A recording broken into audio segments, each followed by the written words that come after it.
হাই everyone, আজিৰ এই ভিডিঅ'টো বিশেষকৈ লখিমপুৰ বাসীৰ বাবে গুৰুত্বপূৰ্ণ। আজিৰ এই ভিডিঅ'টো আপোনালোকে সম্পূৰ্ণ চাব, তেতিয়াহ'লে আপোনালোকে বুজিব পাৰিব যে মই কিয় লখিমপুৰ বাসীৰ বাবে একেবাৰে গুৰুত্বপূৰ্ণ বুলি কৈছোঁ। তেতিয়াহ'লে আপোনালোকে গম পাব। আপোনালোকে এতিয়ালৈকে নিশ্চয় গম পাইছে যে IPS আনন্দ মিশ্ৰ লখিমপুৰত SP হিচাপে যোগদান কৰিছে। সেইটোৰ বাবে মই কৈছোঁ যে লখিমপুৰ বাসীৰ বাবে খুবেই গুৰুত্বপূৰ্ণ কথা।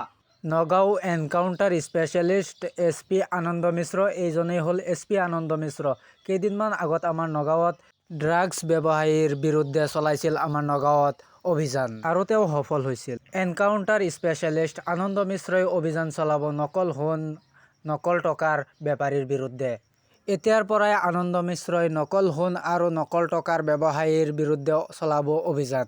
লখিমপুৰৰ লোকেই ইমান দিনৰ পৰা ড্ৰাগছ ব্যৱসায়ী, নকল সোণৰ ব্যৱসায়ী আৰু নকল টকাৰ ব্যৱসায়ীৰ পৰা ৰক্ষা পাবলৈ বিচাৰি আছিল আনন্দ মিশ্ৰক। নগাঁৱত ড্ৰাগছ ব্যৱসায়ী নিশেষ কৰা আনন্দ মিশ্ৰৰ মুখ্য লক্ষ্য হ'ব বঙাল মৰা।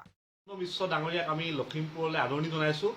দক্ষ IPS বিষয়া, আৰু তেখেতৰ পৰা আমি আশা কৰিছোঁ যে লখিমপুৰৰ যি বঙালমৰাৰ নকল সোণ, আপোনাৰ ড্ৰাগছৰ বেহা, নকল টকা, এই যি দুষ্ট চক্ৰটোৰ যি কলা সাম্ৰাজ্য, এই সাম্ৰাজ্যখন আপোনাৰ পুথি খলিহনাৰ পৰা ধৰি ৰৌ বৰালিলৈকে তেখেতে যেন উৎঘাটন কৰি পিনি তেওঁলোকৰ একদম সাম্ৰাজ্যখন ধ্বংস কৰি দিব পাৰে, তাৰ প্ৰতি আমি এটা অনুৰোধ জনাইছোঁ। লখিমপুৰ বাসীৰ বাবে খুবেই গুৰুত্বপূৰ্ণ কথা।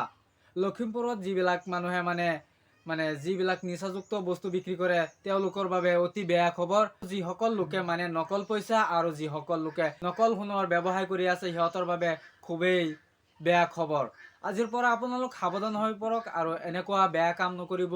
আজিৰ পৰাই ভাল হৈ যাওক, তেতিয়াহ'লে আপোনালোক বাচিব পাৰিব।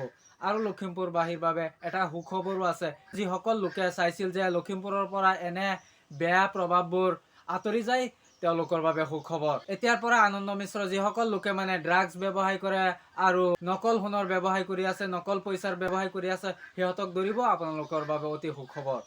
আৰু আপোনালোকৰ পৰা কোনে কোনে চাই যে আনন্দ মিশ্ৰ আকৌ আমাৰ নগাঁও জিলাত SP হিচাপে আহে, আপোনালোকৰ পৰা কোনে কোনে চাই, সেই কথাটো আপোনালোকে কমেণ্টত কমেণ্ট কৰি জনাই দিব। জোনমণি ৰাভাক কোনে মাৰিছিল, কোনে এনেকৈ নিৰ্মম হত্যা কৰিছিল, তেওঁক এতিয়ালৈকে ধৰিব পৰা নাই। জোনমণি ৰাভাক কোনে এনেকৈ নিৰ্মমভাৱে হত্যা কৰিছে আৰু কিয় কৰিছে, সেই প্ৰশ্নটো এতিয়ালৈকে আমাৰ মাজত প্ৰশ্ন হৈয়ে আছে।